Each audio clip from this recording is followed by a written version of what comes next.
ഉടമ്പടി കഴിഞ്ഞു. അഖബ ഉടമ്പടി നമ്മൾ പറഞ്ഞതുപോലെ ഹജ്ജിന്റെ സമയത്താണ്. ദുൽഹിജ്ജ് സമയമാണ് ഹജ്ജിന്റെ സമയം. അത് കഴിഞ്ഞ് റസൂലുള്ളാഹി സ്വല്ലല്ലാഹു അലൈഹി വസല്ലമക്ക് ഹിജ്റക്കായുള്ള അനുമതി ഉണ്ടായി. മദീനയിലേക്ക് ഹിജ്റ പോകാനുള്ള അനുമതി അല്ലാഹു സുബ്ഹാനഹു വ തആല നൽകി. മുസ്ലിങ്ങൾക്ക് ഹിജ്റ പോകാൻ റസൂലുള്ളാഹി സ്വല്ലല്ലാഹു അലൈഹി വസല്ലമക്ക് കുറച്ചുകൂടി കഴിഞ്ഞിട്ടാണ് നൽകുന്നത്. ഇസ്ലാമിനെ സംബന്ധിച്ചിടത്തോളം ഏറ്റവും അപകടകരമായ ഒരു നേട്ടമായിരുന്നു ഇസ്ലാം അന്ന് നേടിയെടുത്തത്. ഏറ്റവും അപകടകരമായ ഒരു നേട്ടം. കാരണം മക്ക പോലുള്ള ഖുറൈശികൾ വലിയ സമ്പത്തും സ്വാധീനവും അറബികളൊക്കെ ആദരിക്കുകയും ബഹുമാനിക്കുകയും ചെയ്യുന്ന ഒരു മക്ക പോലുള്ള നഗരത്തോട് ഖുറൈശികൾ എന്ന് പറയുന്ന സ്വന്തം വംശജരോട് എതിരിട്ടുകൊണ്ട് കർഷകരായ മക്കയെ പോലുള്ള സ്വാധീനമോ അറബികൾക്കിടയിൽ വലിയ മഹത്വമോ ഒന്നുമില്ലാത്ത ഔസ് ഖസ്റജ് ഗോത്രക്കാരായ യസ്രിബുകാരുടെ നാട്ടിലേക്ക് പോയി ആ മക്കയെ എതിർക്കാൻ മാത്രം ശേഷിയുള്ള ഒരു സംഘമായി അവിടെ മാറുക, അത് വലിയ ഒരു അപകടകരമായ ഒരു സംഗതി തന്നെയാണ് എന്ന് നമുക്ക് ചിന്തിച്ചാൽ തന്നെ മനസ്സിലാക്കാൻ സാധിക്കുന്നതേ ഉള്ളൂ. ആയിഷ റളിയല്ലാഹു അൻഹ ഉദ്ധരിക്കുന്ന, ഇമാം ബുഖാരി റഹ്മത്തുള്ളാഹി അലൈഹി ഉദ്ധരിക്കുന്ന ഹദീസിൽ റസൂലുള്ളാഹി സ്വല്ലല്ലാഹു അലൈഹി വസല്ലമ മുസ്ലിങ്ങളോട് എന്ന് പറഞ്ഞ വാചകങ്ങൾ നമുക്ക് കാണാൻ കഴിയും. ഇന്നി റഅയ്തു ദാറ ഹിജ്റത്തിക്കും, ഞാൻ നിങ്ങൾക്ക് ഹിജ്റ പോകാനുള്ള സ്ഥലം എനിക്ക് സ്വപ്നത്തിൽ അല്ലാഹു സുബ്ഹാനഹു വ തആല കാണിച്ചു തന്നു, ഞാൻ കണ്ടു. ദാത്തി നഖ്ലിൻ ബൈന ലാബത്തൈനി, രണ്ട് കല്ലുകൾ നിറഞ്ഞ സ്ഥലങ്ങൾക്കിടയിലുള്ള ഈന്തപ്പനകൾ നിറഞ്ഞ ഒരു സ്ഥലമാണത്. കല്ലുകൾ നിറഞ്ഞ സ്ഥലം, ലാബത്തൈൻ എന്ന് പറഞ്ഞാൽ മദീനയുടെ രണ്ട് ഭാഗങ്ങൾ, കിഴക്ക് പടിഞ്ഞാറ് ഭാഗങ്ങളുള്ള കരിങ്കല്ലുകൾ നിറഞ്ഞ കറുത്ത കല്ലുകൾ നിറഞ്ഞ സ്ഥലമാണ്. അത് മദീനയുടെ ഒരു പ്രത്യേകതയാണ്. അത്തരത്തിലുള്ള കല്ലുകൾ നിറഞ്ഞ സ്ഥലങ്ങൾ ഉണ്ടായതുകൊണ്ട് തന്നെ പടിഞ്ഞാറ് കിഴക്ക് എന്ന് രണ്ട് വശത്തോടുകൂടി ശത്രുക്കൾക്ക് മദീനയിൽ വരാൻ കഴിയില്ല. മറ്റു പല സ്ഥലങ്ങളിൽ പ്രത്യേകതകളുണ്ട്. പക്ഷെ മദീനയെ പറ്റി എടുത്തു പറയുമ്പോൾ റസൂലുള്ളാഹി സ്വല്ലല്ലാഹു അലൈഹി വസല്ലം പറഞ്ഞൊരു പ്രയോഗമാണ് ആ രണ്ട് കറുത്ത കല്ലുകൾ നിറഞ്ഞ പ്രദേശങ്ങൾക്കിടയിലുള്ള ഈന്തപ്പനകൾ നിറഞ്ഞ പ്രദേശം. ഈ മദീനയെ പറ്റി റസൂലുള്ളാഹി സ്വല്ലല്ലാഹു അലൈഹി വസല്ലം ഹിജ്റ പോകുന്ന സ്ഥലത്തെ പറ്റി മുൻകാല വേദങ്ങളിലും പരാമർശിച്ചിട്ടുണ്ട്. നമുക്ക് നേരത്തെ നമ്മൾ വിശദീകരിച്ചതുപോലെ തന്നെ തൗറാത്തിലോ ഇഞ്ചീലിലോ സൽമാൻ ഫാരിസി റളിയല്ലാഹു അൻഹുവിനെ പോലെയുള്ള, അബ്ദുല്ലാഹി ഇബ്നു സലാം റളിയല്ലാഹു അൻഹുവിനെ പോലെയുള്ള യഹൂദ ക്രിസ്ത്യാനി പാരമ്പര്യത്തിൽ നിന്ന് ഇസ്ലാം സ്വീകരിച്ച ആളുകൾക്ക് പോലും അറിയാവുന്ന ഒരു കാര്യമായിരുന്നു റസൂൽ ഹിജ്റ പോകുന്ന സ്ഥലത്തെ കുറിച്ചുള്ള പ്രത്യേകതകൾ. ഈന്തപ്പനകൾ നിറഞ്ഞു നിൽക്കുന്ന ഒരു സ്ഥലം, ഈന്തപ്പനകൾ നിറഞ്ഞു നിൽക്കുന്ന ഒരു സ്ഥലം എന്ന് പറയുന്നത് മക്കയിൽ ഈന്തപ്പന ഇല്ലാത്തത് കൊണ്ടായിരുന്നില്ല. നേരെ മറിച്ച് മക്ക ഒരു നഗരമാണ്. കച്ചവടവും അതുപോലുള്ള മറ്റു കാര്യങ്ങളുമാണ് മക്കയിലെ പ്രധാന വരുമാന സ്രോതസ്.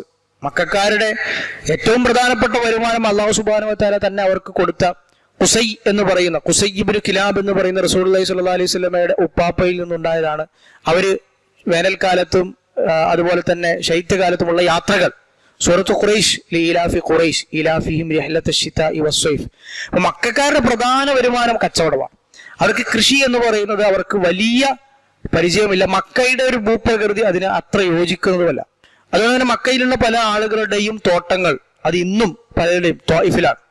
നമ്മൾ നേരത്തെ പറഞ്ഞു റസൂലുള്ളാഹി സ്വല്ലല്ലാഹു അലൈഹി വസല്ലം ത്വായിഫിൽ പോയപ്പോൾ മക്കക്കാരായ ഉത്ബയുടെയും ഉത്തൈബയുടെയും തോട്ടത്തിലാണ് റസൂലുള്ളാഹി സ്വല്ലല്ലാഹു അലൈഹി വസല്ലം അവസാനം ക്ഷീണിച്ച അവസ്ഥനായി ചെന്നിരിക്കുന്നത്.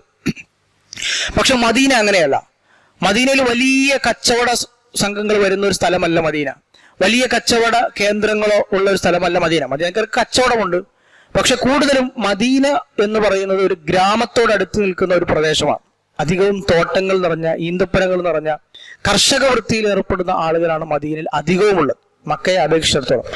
അതുകൊണ്ടാണ് ഈ ഒരു പ്രയോഗം മദീനയെ കുറിച്ച് നമുക്ക് കാണാൻ കഴിയുന്നത്. റസൂലുള്ളാഹി സ്വല്ലല്ലാഹു അലൈഹി വസല്ലം പിന്നീട് മറ്റൊരു ഹദീസിൽ, ഇമാം ബുഖാരിയും മുസ്ലിമും ഉദ്ധരിക്കുന്ന ഹദീസിൽ പറഞ്ഞതായി കാണാൻ കഴിയും. റഅയ്തു ഫിൽ മനാമി, ഞാൻ ഉറക്കത്തിൽ സ്വപ്നം കണ്ടു, അന്നി ഉഹാജിറു മിൻ മക്ക ഇലാ അർളിൻ ബിഹാ നഖ്ലുൻ, നഖ്ലുള്ള ഈന്തപ്പനകൾ നിറഞ്ഞ ഒരു നാട്ടിലേക്ക് മക്കയിൽ നിന്ന് ഞാൻ പലായനം ചെയ്യുന്നതായി ഞാൻ സ്വപ്നം കണ്ടു.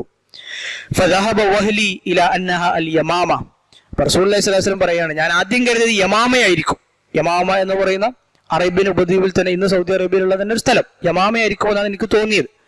അല്ലെങ്കിൽ ഹജർ എന്ന് പറയുന്ന പ്രദേശമായിരിക്കും എന്നാണ് എനിക്ക് ആദ്യം തോന്നിയത്. പക്ഷേ ഫൈദാ ഹിയ അൽ മദീന യസ്രിബ്, പിന്നെയാണ് മനസ്സിലായത് അത് യസ്രിബാണ്, മദീനയാണ് എന്ന്. ഈ ഒരു സമയം മുതലാണ് യസ്രിബ് എന്ന പട്ടണത്തിന് മദീന എന്ന് പറയുന്ന ഒരു പേര് നമുക്ക് ചരിത്രത്തിൽ കാണാൻ കഴിയുന്നത്. ഇതിനപ്പുറത്തേക്ക് ഇതിന് മുമ്പ് റസൂലുള്ളാഹി സ്വല്ലല്ലാഹു അലൈഹി വസല്ലം യസ്രിബിലേക്ക് പോയിട്ടുണ്ട്. പക്ഷെ മദീന എന്നൊരു പദപ്രയോഗം നമുക്ക് അവിടെ കാണാൻ കഴിയില്ല. മദീന റസൂലുള്ളാഹി സ്വല്ലല്ലാഹു അലൈഹി വസല്ലം ഹിജ്റക്ക് ശേഷം പിന്നീടാണ് മദീനത്തു റസൂലില്ലാ, അള്ളാഹുവിന്റെ റസൂലിന്റെ പട്ടണം എന്ന നിലക്കാണ് മദീന എന്ന പേരുണ്ടായത്. അതിനു മുമ്പ് വരെ യസ്രിബ് എന്ന പേര് തന്നെയായിരുന്നു യസ്രിബിനുണ്ടായിരുന്നത്. ചെറുപ്പകാലത്തും അള്ളാഹുവിന്റെ റസൂൽ സല്ലല്ലാഹു അലൈഹി വസല്ലം ഉമ്മയോടൊപ്പം യസ്രിബിലേക്ക് പോയിട്ടുണ്ട്.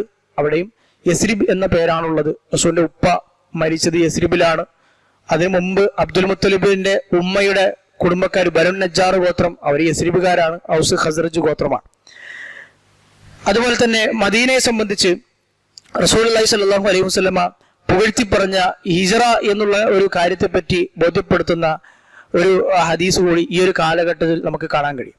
പ്രവാചകൻ സല്ലല്ലാഹു അലൈഹി വസല്ലം പറയാണ്, ഉമിർതു ബിഖറിയത്തിൻ തഅക്കുലുൽ ഖുറ, മറ്റ് നാടുകളെയൊക്കെ അതിജയിക്കുന്ന, മറ്റ് നാടുകളെയൊക്കെ ഭക്ഷിക്കുന്ന എന്ന പ്രയോഗമാണ് അറബിയിലുള്ളത്. അതിനെയൊക്കെ ഭക്ഷിക്കുന്ന, അതിനെയൊക്കെ അതിജയിക്കുന്ന ഒരു ഖറിയത്ത്, ഒരു ഗ്രാമം, ഒരു നാട്, ആ നാട്ടിലേക്ക് പോകാനാണ് ഞാൻ കൽപ്പിക്കപ്പെട്ടിരിക്കുന്നത്. യഖൂലൂന യസ്രിബ്, അവരതിനെ യസ്രിബ് എന്ന് പറയുന്നു. വഹിയ അൽ മദീന, അത് മദീനയാണ്. തൻഫിൻ നാസ കമാ യൻഫിൽ കീറു ഖബസൽ ഹദീദ്, ഒരു കൊല്ലൻ, ഇരുമ്പ് പണിക്കാരൻ, അവൻ ഇരുമ്പ് അത് അടിച്ചു വൃത്തിയാക്കി ചുട്ടു പഴുപ്പിച്ച് ആലയിൽ ഊതി അടിച്ചു പഴുപ്പിച്ചത് വൃത്തിയാക്കുമ്പോൾ അതിലുള്ള അശുദ്ധമായ വസ്തുക്കളൊക്കെ ആ ഇരുമ്പിൽ നിന്ന് വേർപെട്ടു പോകുന്നത് പോലെ മദീനയുടെ പ്രത്യേകത, മദീനയിലുള്ള അശുദ്ധമായ വസ്തുക്കളൊക്കെ അഥവാ ദുഷിച്ച ആളുകളെയൊക്കെ മദീന പുറന്തള്ളും. മദീനയ്ക്ക് അങ്ങനെ ഒരു പ്രത്യേകതയുണ്ട്. മദീനെ ദുഷിച്ച ആളുകളെ അതിൽ നിന്ന് പുറന്തള്ളുന്ന സ്ഥലമാണ് മദീന എന്നാണ്. നമുക്കറിയാമല്ലോ, അവസാന കാലത്ത് ഖിയാമത്ത് നാളിൽ ഈമാനും ഇസ്ലാം മദീനയിലേക്ക് ചുരുങ്ങും. മക്കയിൽ കാബയൊക്കെ തകർക്കപ്പെടുന്ന ഒരവസ്ഥ ഉണ്ടാകുമ്പോൾ പോലും മദീന ഒരു സംരക്ഷിത കേന്ദ്രമായി നിലനിൽക്കും എന്ന് നമുക്ക് സ്വഹീഹ് ഹദീസിലൂടെ തന്നെ മനസ്സിലാക്കാൻ കഴിയും.